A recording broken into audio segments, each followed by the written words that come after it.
الله على رمضان وروايح رمضان الجميلة. الله الله. السلام عليكم ورحمة الله وبركاته. النهاردة فيديو جديد ويوم جديد مع يومنا النهاردة تاني يوم رمضان. النهاردة طبعا هنعمل اكل.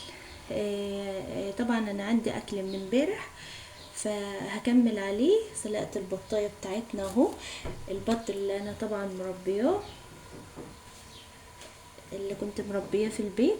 سلقت البطايه وعندي الرز وعندي الكوسه بتاعتنا، وهعمل عليهم شويه شوربه خضار اهو، بطاطسايه وجزرايه وثلاث كوسات كده وشويه بسله. اقطعهم طبعا وهعمل شويه شوربه خضار كده. وكمان عندي عملت شويه السلطه، وعملت شويه السلطه اهو. طبعا انتوا عارفين السلطه بتاعتي اللي بعملها اهو. وادي اهو البط بتاعنا، البط بتاعتنا اهو. بس هسيبها تتسلق وبعد كده هحمرها. والرز بتاع امبارح اهو زي ما هو. وادي الكوسه، الكوسه اهي. وكمان طبق القلقاس، عملت طبق القلقاس كده امبارح برضو زي ما هو. هسخنه بس، وهعمل بقى الفراخ بتاعتنا واحمرها، البط قصدي، احمرها وفي الفرن. وبعد كده خلاص خلصت الاكل بتاعنا. العصير بتاعنا بقى اوريكم العصير. ويا سلام بقى وانت بتعملي الاكل بتاعك، تقري لك كده 10 صفحات او 3 صفحات كده تقرهم لك، ويبقى الموضوع ربنا يسهل في الاكل وتخلصي في ثواني. يا سلام بقى وانتي بتقري في المصحف كده وانتي بتعملي الاكل. الله ينور عليك يا ست. بصي العيال مقطعين المصحف ازاي. الله ينور عليكي. وطبعا يا اخواتي اهو عصير الجوافية عملته اهو. فاضل بقى هعمل عصير الفراولة. عملت ازاي؟ حطيت السكر وحطيت عليه شوية اللبن العادي او لبن بودر عادي زي ما تحبي، وضربته في الخلاط. والفراولة عملته بنفس الطريقة، عملته كده امبارح. بس النهاردة بقى اللبن خلص، هعمل بقى شوية عصير الفراولة من غير لبن. هضربه كده في الخلاط بالمية والسكر. وادي البطة بتاعتنا اهو قربت تخلص السوا، احطها في الفرن تتحمر وهعمل شوربة الخضار. كده خلصنا الاكل بتاعنا. احط طبعا الخضار بتاعنا والرز شوية شوربة علشان خاطر اسخنه كويس، فزي ما يكون معمول النهاردة بغطي عليه خالص، يبقى كأني عملته النهاردة. واو واو. مالكة بتدوق بتشوف ايه. وكده خلصت اهو عصير الجوافي. حطيت لمالكة شوية. هي طبعا مش بتصوم عشان لسه صغيرة، بس بحطه بقى في الدورة. ادي هو عصير الجوافي بتاعنا. الفراولة الصيام بقى بحطه بقى في الدورق بتاعنا اهو. ادي هو الفراولة بتاعتنا. اللهم صل على النبي، اللهم صل على النبي يا ام مليكة. وكده اهو عصير الفراولة. ليه بقى تسلم ايديكي ولا يا حاجة، ولا حطولي اللايك. لو وصلتوا لغاية هنا ما تنسونيش في اللايك واشتراك في القناة وتفعيل الجرس على الكل عشان يوصلكم كل فيديو جديد. وما تنسوش كمان تصلوا على النبي، وكل اللي مش مشترك في قناتي يشترك في قناتي. بتشرف بيكم طبعا، كل اللي يشترك في قناتي بتشرف بيه جدا جدا جدا.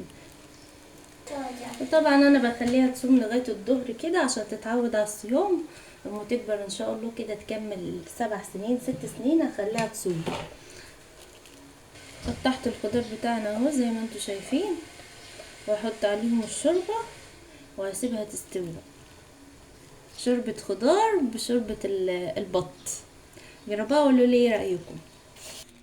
كده طبعا يا اخواتي اهو البطايه بتاعتنا خلصت. ادخلها على الشوايه تحمر واطلعها تاني. ودي طبعا شوربه البط اهو، شايفين جميله ازاي شوربه البط.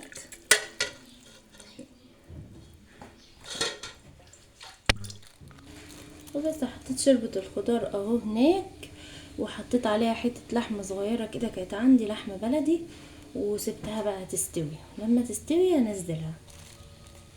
وكده اهو حمرت البطية بتاعتنا اهو، بسم الله ما شاء الله، اللهم صل على النبي. شايفين حمرتها ازاي في الفرن؟ اللهم صل على النبي، اللهم صل على النبي يا ام مليكة. وكمان غسلت شوية بلح اهو عشان نفطر عليهم مع العصير بتاعنا. بسم الله ما شاء الله، كله خير وبركة رمضان، كله خير وبركة فعلا، رمضان كريم والله اكرم. وكده البلاس بتاعنا اهو سخن. البلاس بعمله ازاي لكم طريقة. طبعا بجيب الشوربه بتاعتنا، اي شوربه، شوربه فراخ، شوربه لحمه، وبحطه الجولجاز بتاعنا. احنا بنقول عليه جولجاز في المنيا. بحطه في الشوربه وافضل اخليه يغلي يغلي لغايه ما يستوي. بعد ما يستوي معايا بعمل بحط طبعا الكزبره بتاعتنا في الطبق وافضل اقلب فيها برضو لغايه ما تسخن معانا كده، تدفى وتتحمص معانا كده تحميصه بسيطه، مش اللي هي تتحرق، لا تسخن جامد. وبعد كده بغربلها واحطها في القاس. بعد كده بحط التومه بتاعتنا، معلقه سمنه او سمنه بلدي، اي سمنه عندك، وبتحطي عليه القاس، بتديه غلوه وتنزليه. وكده القاس بتاعنا القاس المصري. وبس الاكل بتاعنا اهو طبعا يا اخوات اهو كله سخن. انا معليه طبعا على الكوسه، والرز مغطيه عليه خالص، والشوربه بتاعتنا قربت تستوي. وقلت طبعا عقبال ما الاكل بتاعنا الشوربه بتاعتنا تستوي على شويه قران. بسم الله الرحمن الرحيم. واذا قلنا ادخلوا هذا القريه فكلوا منها حيث شئتم رغدا وادخلوا الباب سجدا وقولوا حتى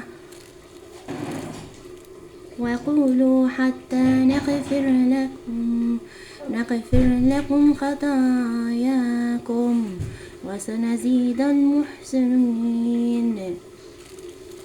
هكمل طبعا قرايه المصحف حبيت ما الشوربه بتاعتنا تستوي. وكده خلصنا الاكل بتاعنا وخلصنا كمان العصير وحطينا البلح والحمد لله. وعندي بقى كنافه من امبارح اللي عملتها امبارح، برضو احطها جنبي تبقى حلويات وكده. ولو وصلتوا لغايه هنا ما تنسونيش في لايك واشتراك في القناه وتفعيل الجرس على الكل عشان يوصلكم كل فيديو جديد، وشجعوني كده علشان خاطر انزل فيديوهات اكتر واكمل ان شاء الله. واشتركوا في القناه وما تنسوش تفعلوا الجرس على الكل. واللي طبعا مش عارفني، انا اختكم مليكه، واتمنى ان تشرفوني في قناتي. والكوسه اهو طبعا يا اخواتي بتاعتنا اهو سخنت اهو زي ما اكون لسه عاملاها، سخنتها كويس. وكمان الرز اهو، وشوربه الخضار بتاعتنا اهو استوت. شايفين اللحمه وادي الخضار بتاعنا دايب. وخلصنا طبعا يومنا النهارده، وده كان يومنا وفطرنا. قولولي بقى انتوا فطرتوا ايه النهارده وعملتوا ايه فطار. وكل سنه وانتوا طيبين ورمضان كريم ان شاء الله. واشوفكم في فيديو جديد وروتين جديد. يا رب تكونوا بخير وصحه وسلامه وسعاده. السلام عليكم ورحمه الله وبركاته.